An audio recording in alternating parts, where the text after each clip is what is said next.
मल्लिकार्जुन खड़गे जी।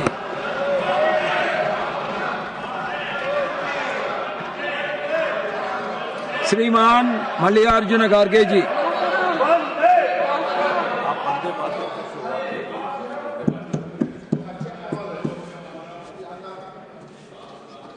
सभापति महोदय, सही बोलता हूं मैं, झूठ बोलने की आदत आपको है। सर, मैं वंदे मातरम से शुरू करूं। वंदे वंदे वंदे। आप भी जरा बोलिए, आप तो सो गए, आप भी सो गए। सोने दो, क्योंकि जब मुल्क जागता रहेगा वो सोते रहे तो ही अच्छा रहेगा। सर ठीक है, बैठो भाई। सर, आपका मैं बहुत ही आभार मानता हूं। आप मुझे होम मिनिस्टर बोलने के बाद मुझे आपने समय दिया, इसीलिए मैं आपका धन्यवाद करता हूं। सर, राष्ट्र गीत वंदे मातरम 150 साल के ऐतिहासिक मौके पर सदन में अपने विचार रखने का मुझे अवसर मिला है।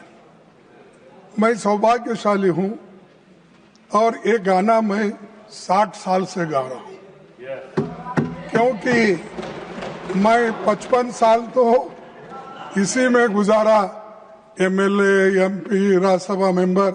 सो इसीलिए मुझे तो वंदे मातरम गाना पहले से ही मुझे आदत हो गई है, हम गाते रहते हैं। लेकिन वंदे मातरम नहीं गाने वाले अब शुरू किए हैं, उनके लिए मैं धन्यवाद अर्पित करता हूं। ये तो वंदे मातरम की ताकत है सर। और वैसे तो ये राष्ट्रीय उत्सव का विषय है, बहस नहीं, मगर सबसे पहले मैं इंडियन नेशनल कांग्रेस की ओर से महान रचनाकार जो बंकिम चट्टोपाध्याय को नमन करता हूं, उन सेनानियों को भी नमन करता हूं।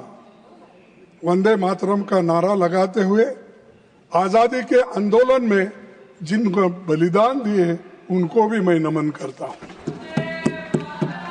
वंदे मातरम गीत भारत के सार्वजनिक जीवन में तब प्रवेश करता है जब गुरुदेव रविंद्रनाथ टैगोर ने 1896 में कांग्रेस के कलकत्ता अधिवेशन में पहली बार गाया था, और जिसका जिक्र हमारे होम मिनिस्टर ने अपने इस पे किया, लेकिन इसका बैकग्राउंड क्या था ये नहीं बोले।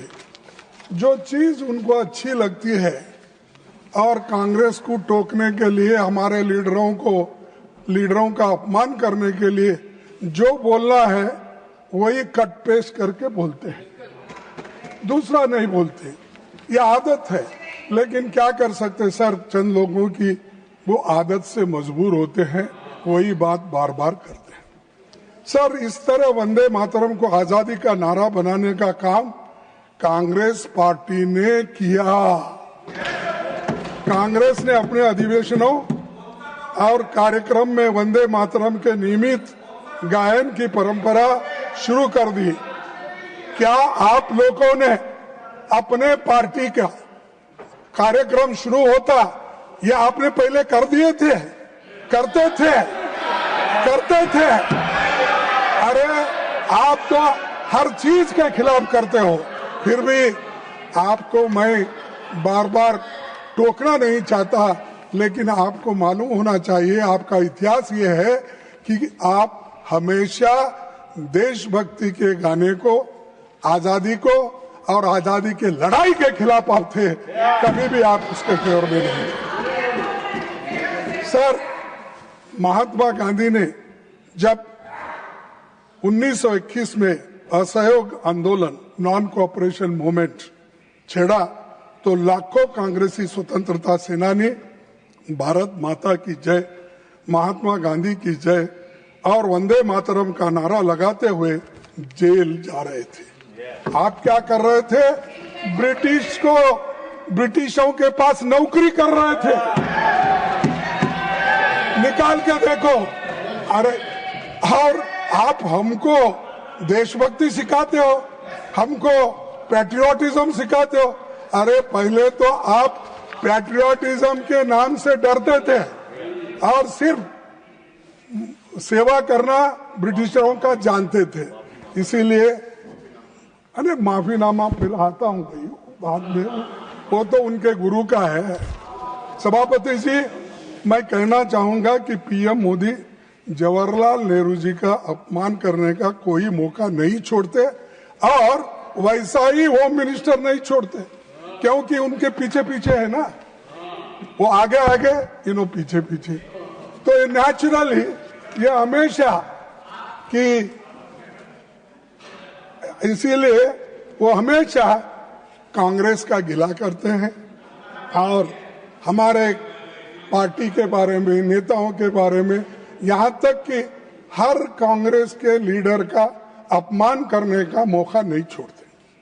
लेकिन मैंने प्रधानमंत्री का भाषण सुना और उन्होंने नेहरू जी पर आरोप लगाया और कहा कि 1937 में नेहरू जी के नेतृत्व में कांग्रेस पार्टी ने मूल वंदे मातरम गीत से महत्वपूर्ण पद हटा दिए थे। अभी जिसका जिक्र उन्होंने किया, यहां तक भी किया कि मुसलमानों का नाम लेके उनको डर के वो हटा दिए, ये भी कहा उन्होंने। सर, ये बातें आप अब बता रहे हैं, जब आप मुस्लिम लीग के साथ मिलकर गवर्नमेंट किए, श्यामा प्रसाद मुखर्जी और मुस्लिम लीग मिलके आपने बंगाल में जो गवर्नमेंट की, कहाँ गया था देशभक्ति? कहाँ गया था आपका देशभक्ति? कहाँ थे आप लोग? क्या देश के लिए कोई? अरे ये लोग, अरे पढ़ो, आपका इतिहास मालूम होता है। सर, प्रधानमंत्री जी ने सुभाष चंद्र बोस को नेहरू जी की चिट्ठी का, सर प्रधानमंत्री जी ने सुभाष चंद्र बोस को नेहरू जी की चिट्ठी का भी जिक्र किया। हमेशा की तरह उन्होंने फिर से सदन को गुमराह किया। प्रधानमंत्री के आरोप तथ्य से परे हैं और लोगों को भ्रमित करने वाली है। सर, सच्चाई ये है 16 अक्टूबर 1937 को नेताजी सुभाष चंद्र बोस ने गुरुदेव रविंद्रनाथ टैगोर को पत्र लिखा और उनसे पूछा कि कांग्रेस को वंदे मातरम के प्रति क्या रुख अपनाना है। ये किसने लिखा? नेताजी सुभाष चंद्र बोस। उनके बारे में भी डाउट है आपको? इसके अगले दिन 17 अक्टूबर को नेताजी ने नेहरू जी को पत्र लिखा और सुझाव दिया कि नेहरू जी को इस विषय पर गुरुदेव से व्यक्तिगत रूप से मिलना चाहिए। ये सुभाष चंद्र बोस के वाक्य है।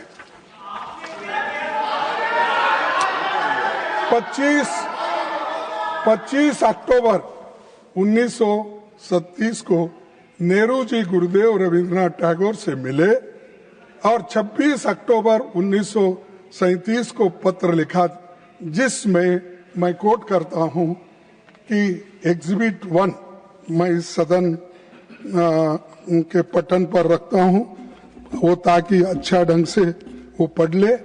मैं कौन है नहीं यहाँ पर, कोई रहता नहीं पटन, अरे कौन नहीं आया, ये पटन में रखता हूं और मैं कोट करता हूं रविंद्रनाथ टैगोर जी ने क्या कहा। In offering my own opinion about it, I am reminded that the privilege of originally setting its first stanza to the tune was mine. To me, the spirit of tenderness and devotion expressed in its first portion, the emphasis it gave to beautiful and beneficent aspects of our motherland, made a special appeal, so much so that I found no difficulty in disassociating it with the rest of the poem. I found no difficulty in disassociating it with the rest of the poem. The first two stanzas are such that it is impossible for anyone to take objection to. Remember, we are thinking in terms of national song. Remember, Please, आप बैठिए। we are thinking in terms of national song for all India. This is Rabindranath Tagore's words. Are you against it? You want to condemn this? This is Rabindranath Tagore's stanza. He accepted it and that is continued.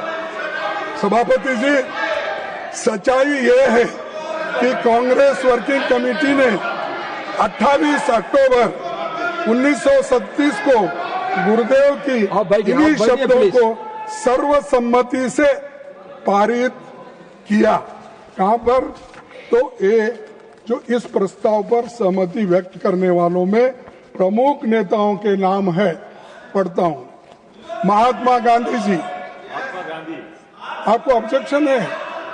Maulana Azad ji, Pandit Nehru ji, Netaji Subhash Chandra Bose ji, doctor Rajendra Prasad ji, Sardar Patel ji, JP Kripalani जी, गोविंद वल्लभ पंत जी, ये सभी नेता लोग एक सहमति से उन्होंने कहा ये कांग्रेस वर्किंग कमेटी के प्रस्ताव के और ये प्रस्ताव में क्या है?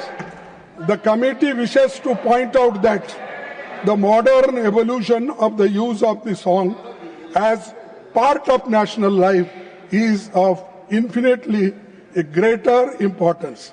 Therefore, the committee recommends that wherever Vande Mataram is sung at national gatherings, only the first two stanzas should be sung. With perfect freedom to organize to sing any other song of unobjectionable character can be sung. ये working committee में मंजूर हुई। क्या नेहरू जी अकेले थे? क्या गांधी जी नहीं थे? सुभाष चंद्र बोस नहीं थे? कृपलानी नहीं थे? मदन मोहन मालवीय नहीं थे? आजाद जी नहीं थे? इनका अपमान कर रहे हो आप, इन सब का अपमान कर रहे हो। और ये सभी बड़े नेताओं का सम्मिलित निर्णय था। फिर नेहरू जी को अकेले क्यों टारगेट करके प्रधानमंत्री वही बार बार बोलते हैं, यहाँ होम मिनिस्टर बोलते हैं। और इसका एक प्रति भी मैं आपके सामने रखूंगा। नंबर 2 यहाँ है।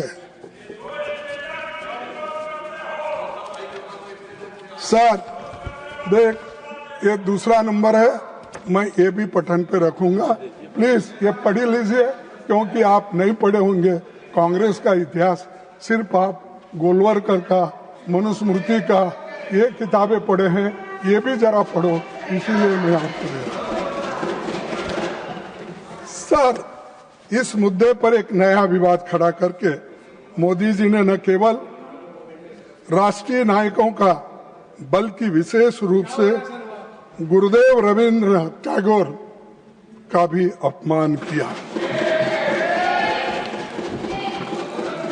यह नेताजी सुभाष चंद्र बोस का भी अपमान है, जिन्होंने वंदे मातरम को स्वतंत्रता संग्राम की धड़कन बना दिया, और उसी पूरी पीढ़ी का भी अपमान किया जिसने जेलों की यातनाएं नहीं सही, लाठियां खाई और इस गीत को अपने हृदय में रखकर देश के लिए प्राण न्यौछावर कर दिए।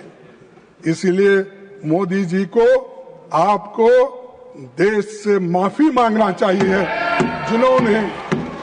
जिन्होंने देश के आजादी के लिए लड़ा, अपनी जान दिया और सैकड़ों दिन जेल में रहे और हर तरीके की मुसीबत झेले, और भगत आज कुछ किए बिना आप ना लड़े, कुछ भी नहीं, फुकट में आके बैठे हैं और आज ये बात बोल रहे हैं, हाँ?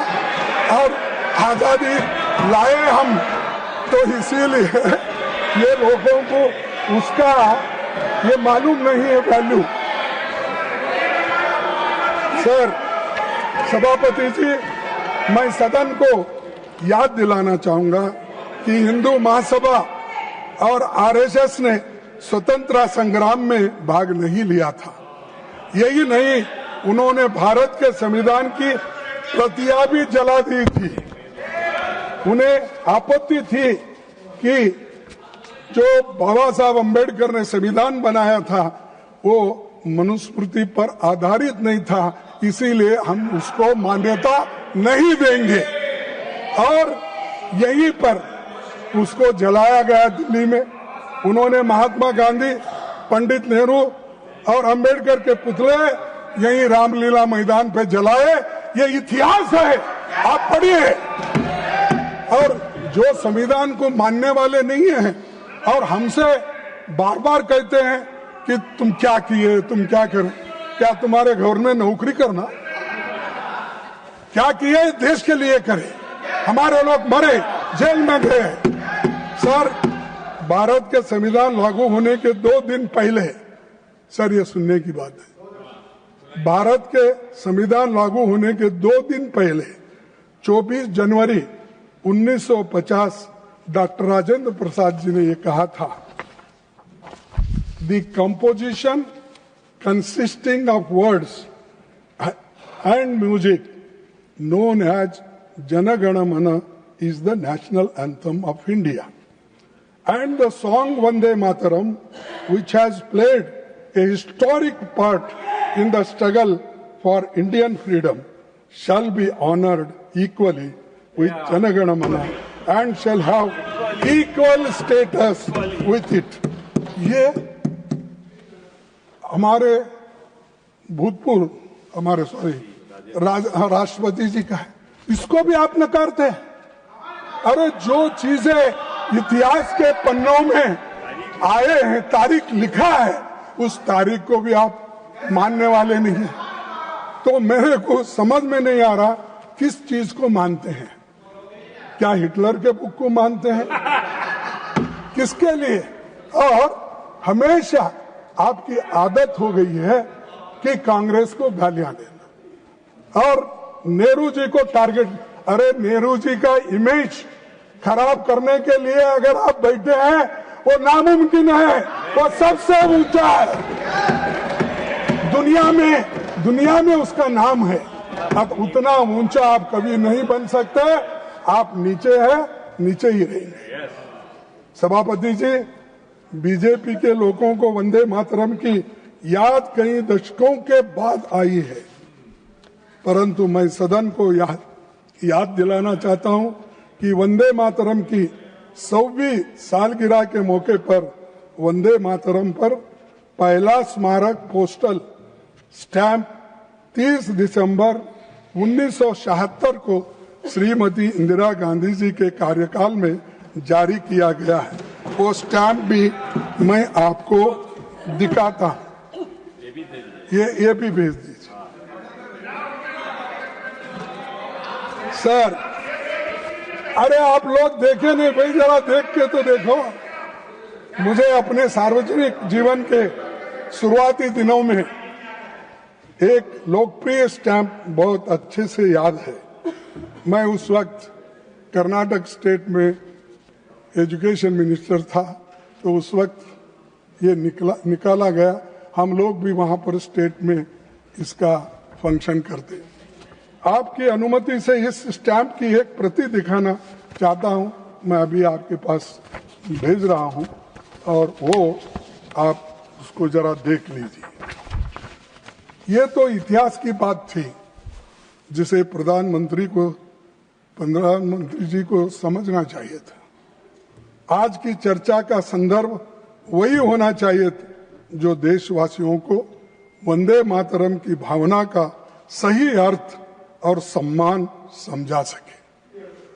सभापति जी, जब देश कहीं बड़ी समस्याओं जैसे आर्थिक संकट, बेरोजगारी, सामाजिक मुद्दे में से जूझ रहा है, तब भी प्रधानमंत्री की दिलचस्पी केवल चुनावी प्रचार में रहता है, ना कहीं ऐसे ध्यान भटकाने के सब चीजें इस सदन के सामने लाकर इसमें अपना समय देते हैं।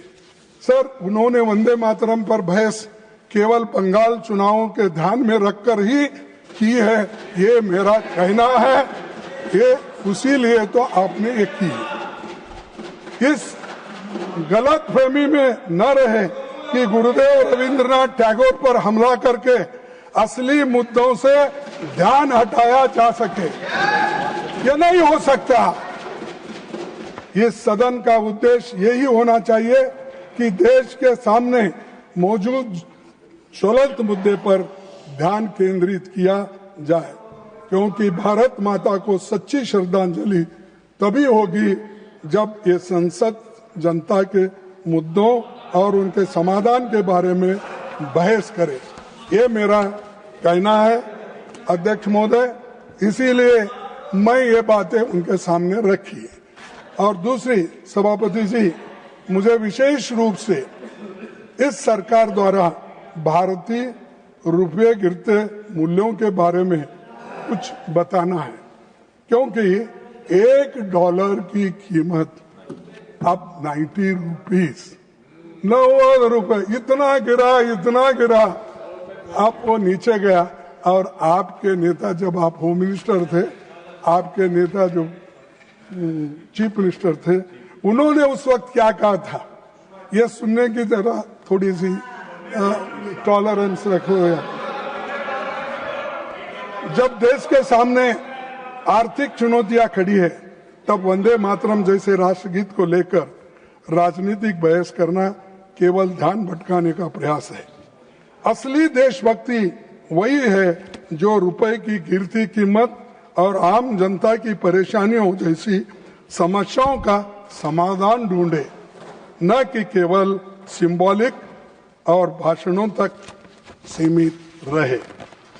आज के प्रधानमंत्री जी थे मोदी जी, और गृह मंत्री जी भी थे उस वक्त हमारे शाह साहब, और 212 में इस मुद्दे पर उन्होंने क्या कहा। इस मुद्दे पर उन्होंने कहा, देश जानना चाहता है किस मुद्दे पे, रुपए की कीमत जो घट रही है और डॉलर जो बढ़ रहा है कीमत उसका। उस वक्त क्या कहा मोदी जी ने, आपको तो मालूम होगा क्योंकि आप तो प्रमुख सलाहकार है और प्रमुख एग्जीक्यूटिव, प्राइम एग्जीक्यूटिव करने वाले नेता है, तो आपको तो पहला चाणक्य, क्या ठीक है, तो इधर भी एक चाणक्य बैठा, इधर भी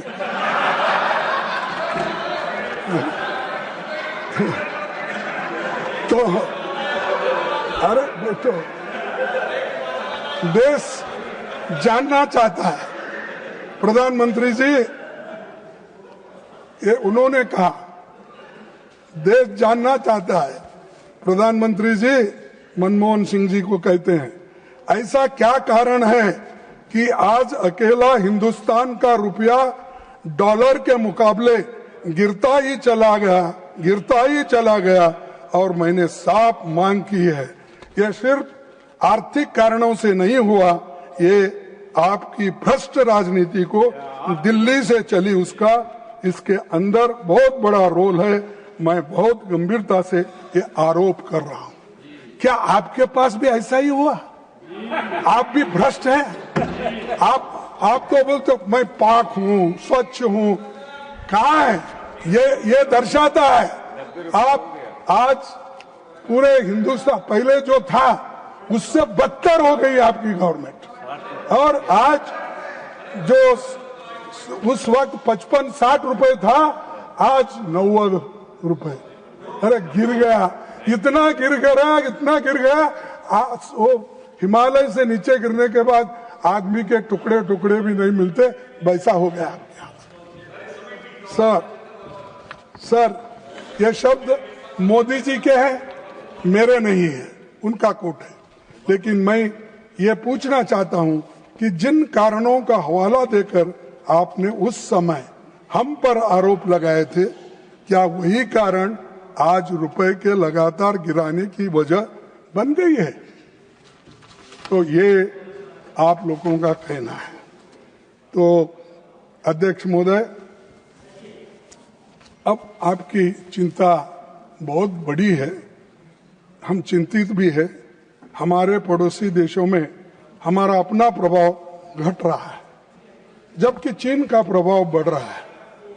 नेपाल चीन से इन्वेस्टमेंट की मांग कर रहा है। बांग्लादेश चीन और पाकिस्तान के साथ त्रिपक्षीय बैठकों में भाग ले रहा है। बीजिंग खुले तौर पर साउथ एशिया को अपनी रणनीति योजना के तहत अपनी तरफ खींच रहा है। और सभापति जी, 1971 के बाद पहली बार बांग्लादेश भारत से दूर जा रहा है और पाकिस्तान के करीब हो रहा है।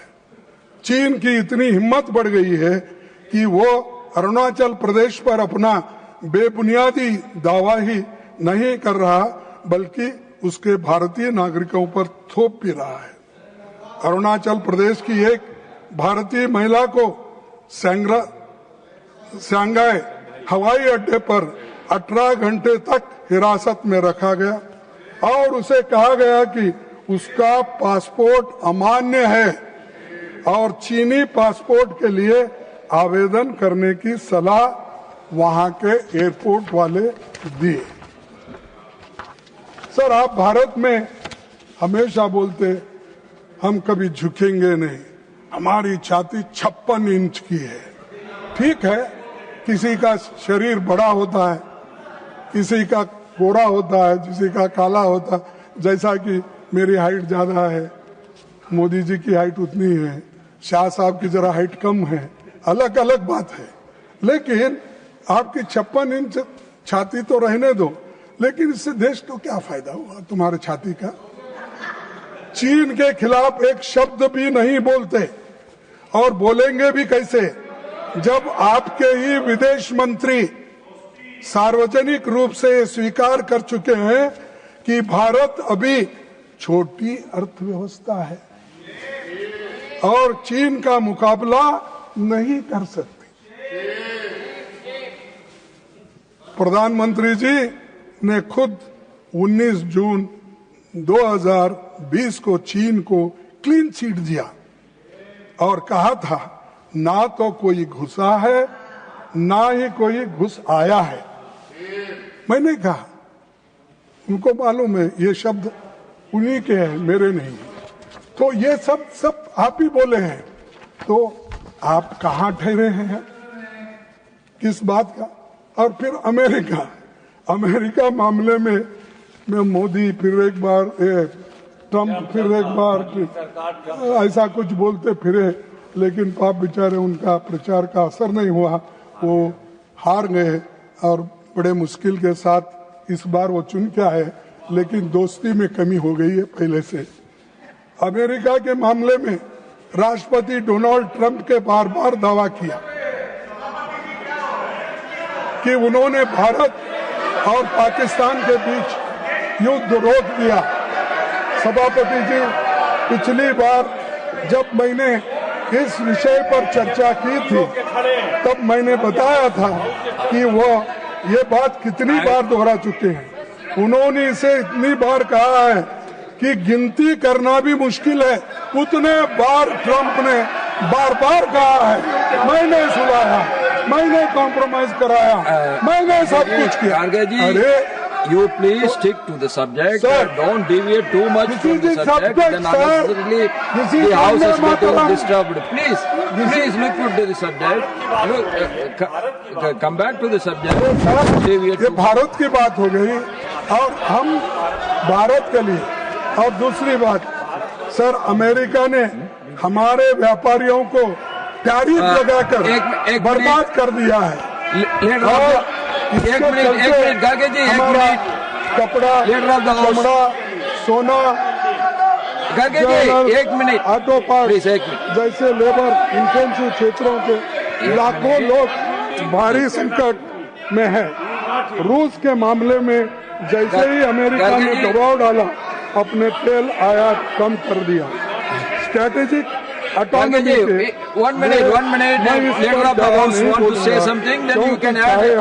कहीं से सस्ता कच्चा तेल खरीदे, आम आदमी को उसका लाभ नहीं मिलता जो यूपीए सरकार में मिलता था। डिबेट में महीने लीडर ऑफ द ऑपोजिशन को ये मालूम होना चाहिए जो आर्थिक किसी सब्जेक्ट पर होती है, उस सब्जेक्ट पर ही बहस होती है। प्रतीक केवल नहीं, लीडर ऑफ द ऑपोजिशन दिखाने के लिए आज उन बातों की चर्चा कर रहे हैं जो भारत के इकोनॉमी से जुड़ा है, जो इंटरनेशनल रिलेशन से जुड़ा है। मैं ये बड़े स्पष्ट शब्दों में कहना चाहता हूं, सरकार हर मुद्दे पर चर्चा करने के लिए तैयार है। हर मुद्दे पर आपने जिन मुद्दों को कहा उन मुद्दों पर चर्चा करने के लिए हम तैयार हैं, लेकिन डिबेट का एक लेवल है। देखिए, on the foreign policy, they want to have a full discussion. You want discussion on foreign policy? You want discussion on economy? It is allowed. But आप वंदे मातरम के डिस्कशन में, चेयरमैन सर, वंदे मातरम का discussion हो रहा है। Leader of the opposition बहुत experienced है, इनको मालूम होना चाहिए कि डिबेट वंदे मातरम का हो रहा है, भारत की इकोनॉमी पर नहीं हो रहा है। अगर भारत की इकोनॉमी पर चर्चा करना है, हम तैयार हैं। आप सब्जेक्ट अलॉट कीजिए, इंटरनेशनल रिलेशन करना हम करने को तैयार हैं, आप कीजिए, लेकिन don't deviate from the subject. The subject is Vande Mataram. जब तक आपने वंदे मातरम के स्टैंडर्ड पर चर्चा की, हमने कोई ऑब्जेक्शन नहीं किया। आपने बाकी हिस्टोरिकल विषय रखे, हमने कोई चर्चा ऑब्जेक्शन नहीं किया। लेकिन जब आप वहां से इकोनॉमी की बात करेंगे, इसके बारे में भी करें। सुरक्षा विफलताओं के बारे में आपको बताना चाहता हूं। 2014 से 2023 तक भारत में 2237 आतंकवादी घटनाएं हुई, जिनमें 3006 नागरिक और 586 सुरक्षाकर्मी मारे। हम लोगों के कई बड़े दर्दनाक शामिल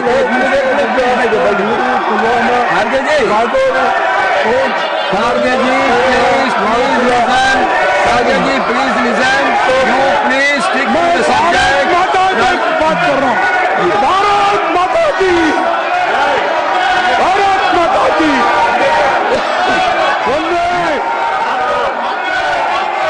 सर, प्रधानमंत्री जी और गृह मंत्री जी इस देश के नाम लगातार आतंकवादी हमलों को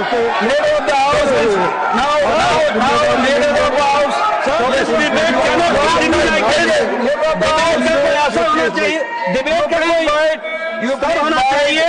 हमने पहले कहा कि हम तैयार हैं हर विषय पर चर्चा करने के लिए, लेकिन मुद्दे से भटक करके चर्चा करेंगे तो चर्चा नहीं हो पाएगी।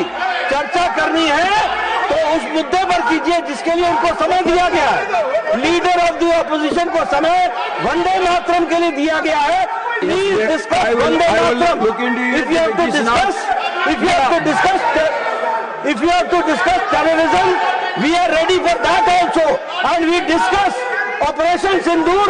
आपने चर्चा शुरू की थी, हमने उसको हाउस में अलाउ किया और आपने मुंह दिखाई है ऑपरेशन सिंदूर पर, यह भी स्पष्ट है। हमने चर्चा की, 2 दिन बाद आपने मुंह दिखाई है किसी हाउस में। हम हर बात की चर्चा करने के लिए तैयार है। इकोनॉमी पर चर्चा हो, हम तैयार हैं। आप टाइम तय कीजिए। आप इंटरनेशनल रिलेशन पर चर्चा करना चाहते हैं,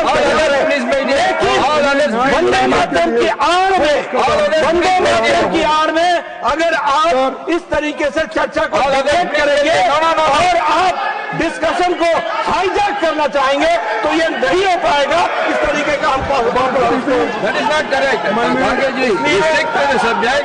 If you want to discuss in any other subject, government is ready. We can go for that discussion later. You please now stick on to Vande Mataram. Others, all you please wait here. All others, please be wait here. Sir, राष्ट्रीय सुरक्षा, बेरोजगारी, विदेश नीति के बारे में बात की है। मैं स्पष्ट कर दूं कि देश के सामने again and again you are deviating. Bhagyaji, if the deviations from the subject will not go on record, the deviation from the subject will not go on record. No, it is not. No. It is not unparliamentary. No. It is not unparliamentary. Requesting you to come back to the subject. Giving reply. The government is ready. You are having a lot of concerns for the country. I understand, but that can be discussed in the I will restrict. other time. Sir, लोग भी अनगिनत कठिनाइयों का सामना कर रहे हैं जिनकी पीड़ा इस सरकार तक पहुंच नहीं रही। आप पाठ्यक्रम को बदल रहे हैं। Vande Mataram,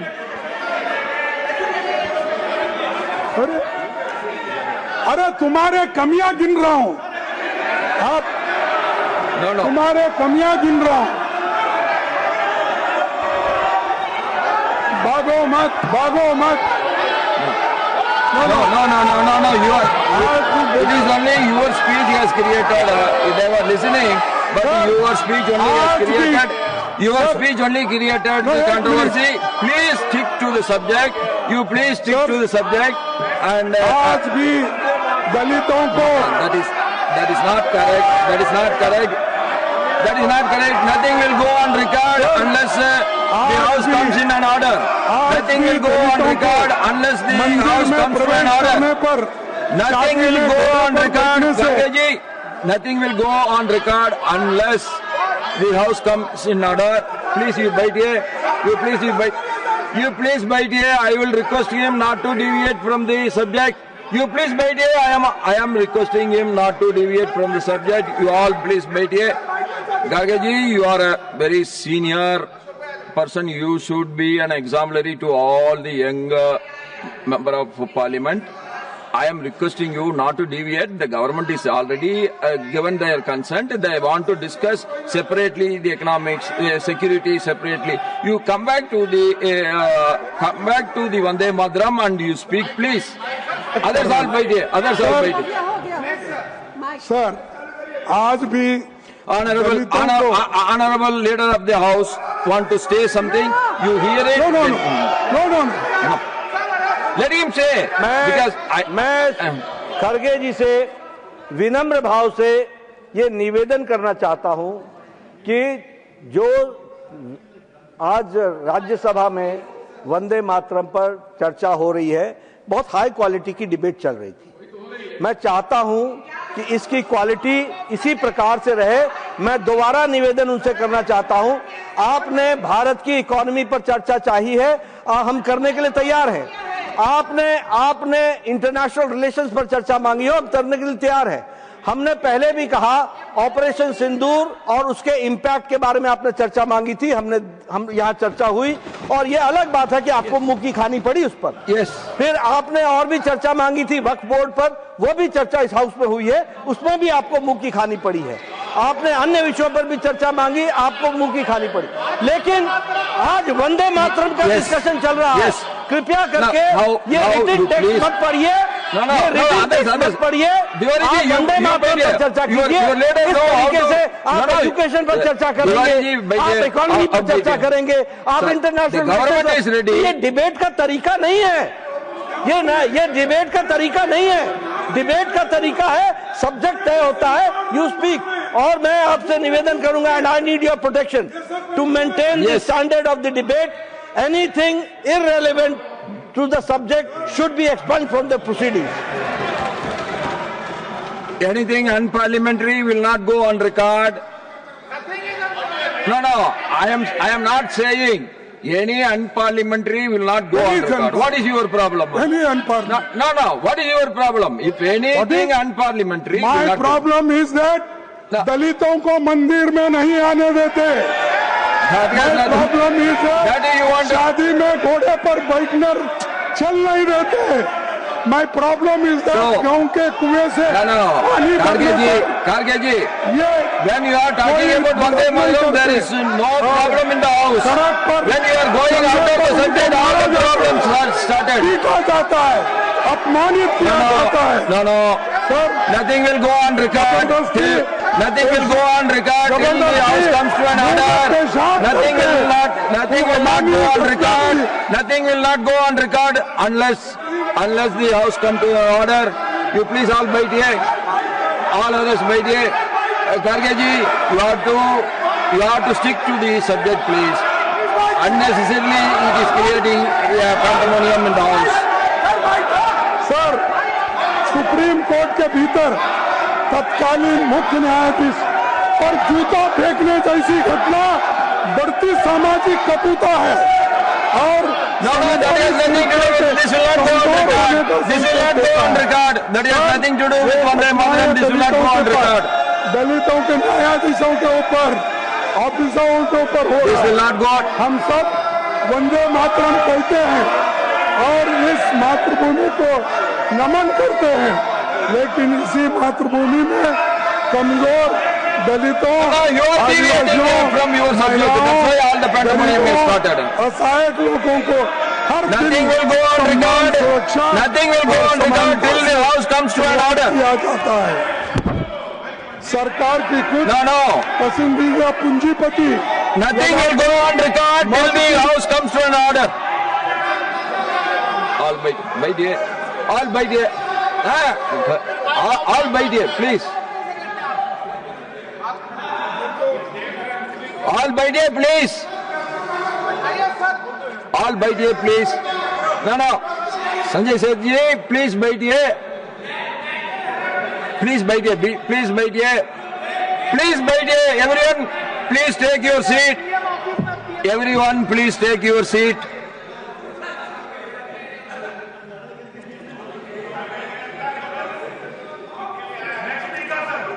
Now, 1 minute, Kharge ji, 1 minute. When we are discussing about a subject, my humble request to all the members, please stick to the subject. If you want to discuss anything extra, the government is ready. We can plan it in the future. We can have it and we can have a fruitful discussion on that subject. Why, Kharge ji, when you are talking about Vande Mataram, it was all right. When you are deviating, unnecessarily a pandemonium is getting created. We want a fruitful discussion, that is our aim, and I hope you can understand that. Kindly stick to the subject, please. Sir, आपसे कहना चाहूँगा कि सरकार इस गफलत में न रहे कि सामने मौजूदा महत्वपूर्ण और ज्वलंत मुद्दे थे, लेकिन हमको ध्यान भटकाने का नहीं है.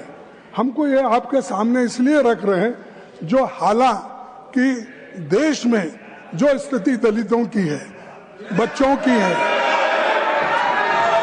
No. Government has already agreed. Government has already agreed for a debate and discussion on economics, on security, everything. Then what is your problem? Whatever you want to say, yes, you please wait here. You please wait here. You please wait here. Please wait here. Please wait here. Diwali ji, you please wait here. Your leader is capable of handling it. You please wait here. Bharat माता के पुत्र है साहब. You please wait here. तकलीफें बात कर रहा हूँ. When you are विपक्ष के तौर पर हम इन मुद्दों को उठाते रहेंगे और सरकार के सवाल पूछते रहेंगे. यही सवाल है. Please, honorable leader of the house will speak. All others, please बैठिए. All others, please बैठिए. Honorable leader of the house will speak. And now I requested honorable leader of the house to speak. Sir, I would request you. Only 1 minute. Sir, I would request you that anything other than the subject is spoken by the leader of the opposition, that should be expunged and that should not come on record. I have already said the high deviation from the subject will not be recorded and it will be expunged. I have already said, and you don't disturb the house, please. Garge ji, you please continue your debate. Sir, क्यों दलितों से नफरत है मेरे समझ में नहीं आ रहा। क्या वह भारत माता के पुत्र नहीं है? भारत माता के और उनके Who said? All these are our brothers and sisters. Nobody has said that they are. उनकी समस्या यहाँ रखना गलत है। They are different from ours. Nobody has said that. Why you are taking it? सभापति जी, देश जानता है वो भारत माता के पुत्र है और भारत माता के सुपुत्रों के बारे में हम बात करना Yes, now again, honorable leader of the house, you are, Garge ji, whenever you are deviating from the subject, the house will get disturbed. That you have to understand it. Now, sir, honorable leader of the house. Again, I would like to make it very clear कि हमारी सरकार दलितों का बहुत प्रमुख All others, please go to your seat. में है। Please don't stand anywhere. भाइयों को हम Please don't stand anywhere. कहीं ये संदेश नहीं जाना चाहिए क्योंकि ये सब्जेक्ट से अलग होकर के बात कर रहे हैं। इस बात का विरोध है। दलित हमारे बहुत आदरणीय है, सबको हम ध्यान में रखते हैं और मोदी जी के नेतृत्व में दलितों का जितना भला हुआ है वो कभी नहीं हुआ है। इस बात को भी हमको ध्यान में रहना चाहिए। लेकिन फिर से मैं कहना चाहता हूँ, प्लीज खड़गे जी, अगर आपकी स्पीच का कोई पेपर बदल गया है तो 2 मिनट रुक जाइए, सही पेपर लेकर के डिस्कशन कीजिए। कोई बदला हुआ स्पीच का पेपर ले आए आप, उसको मत रखिए। Now, Garge ji, all others, please be seated. Please be seated. Garge ji, don't deviate from subject. If you deviate from subject, that will not go on record. Please don't deviate. ना कि वंदे मातरम का सच्चा सम्मान You please बैठिए. BJP RSS ने कभी किया नहीं। इन्होंने 50 साल तक तिरंगे को ठुकराया, जिन्होंने भारत छोड़ो आंदोलन का विरोध किया और इन्हें ही सरदार पटेल ने नफरत और हिंसा फैलाने के लिए बैन कर दिया था। आज वही हमें यहाँ इस राष्ट्रभक्ति का गीत और भाषण दे रहे हैं। देखिए कैसी विडंबना है, जो लोग कुछ नहीं कर पाए वही हमको पाठ पढ़ा रहे हैं। इसके विपरीत वंदे मातरम को पहली बार 1896 में कांग्रेस ने गाया। आजादी के हर चरण में इसे ध्वजवाहक बनाकर आगे बढ़ाया और इसे औपचारिक रूप से राष्ट्रीय गीत का भी दर्जा दिया। सर, आज भी हम कहते हैं कि इनकी पार्टी बीजेपी आरएसएस का गीत अलग है, क्योंकि इनका गीत अलग ही है। ये वंदे मातरम नहीं है।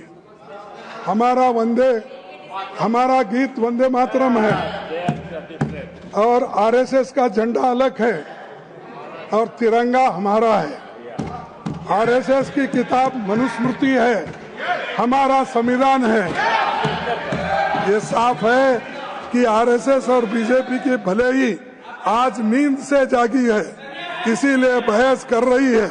कांग्रेस ने वंदे मातरम को आजादी के आंदोलन का नारा बनाया और आजादी के बाद राष्ट्रगीत का दर्जा कांग्रेस ने दिया।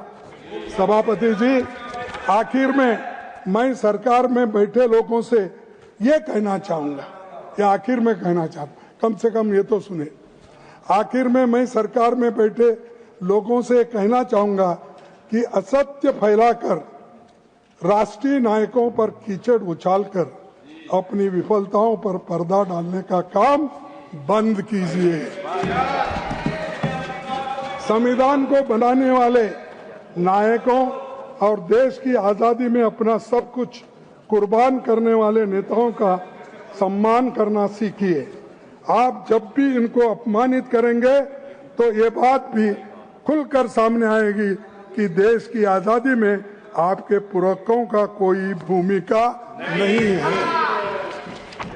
गांधी जी, नेहरू जी और स्वाधीनता आंदोलन के सभी नायकों की सोच से देश को आजादी मिली, दुनिया में प्रतिष्ठा मिली। इनके विवेक पर सवाल खड़ा करके आप देश दुनिया में अपनी हंसी मजाक न उड़ालें। वंदे मातरम का सम्मान करना सीखिए। विधानसभा के चुनाव आते जाते रहते हैं, लेकिन वंदे मातरम का सम्मान करना, उसका समान दृष्टि से लोगों को देखना, ये काम आप सीखेंगे। ये मैं नहीं बैठो भाई, तो ये मैं उनसे विनती करना चाहता हूं। और आखिर में एक बात बोलता हूं और बोल के मेरे शब्द को खत्म करता हूं। विराम बोलो, खत्म, समाप्त करता हूं। तो मेरी हिंदी है ना, आपकी नहीं? सर, वो गीत जिसने सिर्फ लोगों को नहीं दिलों को जोड़ा था, वंदे मातरम गीत जिसने सिर्फ लोगों को नहीं दिलों को जोड़ा था, आज उसी गीत पर झंडे गाड़ने का दुस्साहस आप लोग कर रहे हैं। जिनका उस जोड़ी गई धड़कन में कोई हिस्सा न था, तो ये इनका करतूत है। ये कभी लड़े नहीं, कभी देश के लिए अपना कुर्बानी नहीं दिए, सिर्फ इसमें कैसा अधिकार में कैसा रहना, यही सिर्फ ये करते हैं। इसीलिए मैं अपने बात को विराम देते हुए, और एक बात उन्होंने उठाई थी कि ये 1994 में यहाँ पर जो नेशनल एंथम और वंदे मातरम का जो हुआ था, तो यहाँ पर हमारे पार्लियामेंट में ये हुआ था, और वो भी हमें हमारे नरसिंह राव जी जब थे या कांग्रेस पार्टी के थे, उस वक्त ये गीत दोनों आए और इसी से हम स्टार्ट। तो इसीलिए मैं आपका आभारी हूँ और आप इतना समय दिए। लेकिन आखिरी में इतना करता हूँ, देश को मजबूत रखना है, देश एक रखना है, इसीलिए वंदे मातरम हम सबका मंत्र होना चाहिए। यही कह के मैं अपने शब्दों को समाप्त करता हूँ। धन्यवाद। श्रीमान सुगंधु शेखर राय, श्री